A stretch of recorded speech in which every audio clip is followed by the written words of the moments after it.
Diabetic retinopathy is a diabetes complication that affects the eyes. It is caused by damage to the blood vessels of the light-sensitive tissue at the back of the eye known as the retina.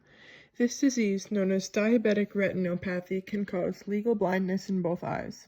Early symptoms of this disease include floaters, blurriness, dark areas of vision, and difficulty perceiving colors. More visual symptoms that are commonly reported with the disease of diabetic retinopathy are vision disorder, blurred vision, distorted vision, impaired color vision, seeing spots, or vision loss, and eventually can lead to total and complete blindness. Diabetic retinopathy may be treated with careful diabetes management and blood glucose management. Advanced cases may require laser treatment or surgery. The surgical options for severe cases of diabetic retinopathy include a vitrectomy, which is the surgical removal of the clear jelly-like substance known as vitreous gel that fills the inside of the eye.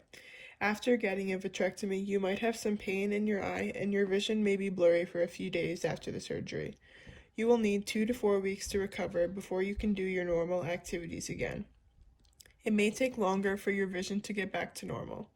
Another surgical option is laser coagulation, in which the correction is from using heat from a laser to seal off bleeding blood vessels. Another surgical option is laser surgery, which is surgery using an intensely hot and focused beam of light to remove tissue and control bleeding.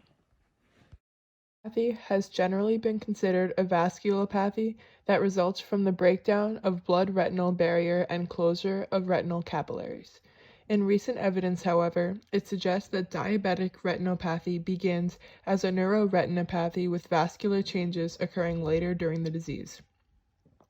Although clinical manifestations of diabetic retinopathy occur after several years, biochemical, molecular, and hemodynamic changes begin in the early stages of diabetes.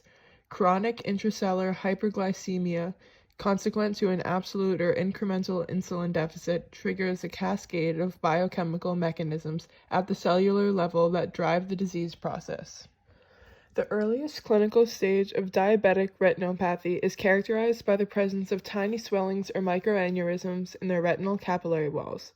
With progression to moderate diabetic retinopathy, fluid that contains lipids seeps from leaky, damaged capillaries to eventually form lipid-rich deposits known as hard exudates. Accumulation of fluid in retinal tissues results in an edema. As capillary damage intensifies, blood escapes into the retinal tissues, which cause retinal hemorrhages, which can lead to total and complete blindness.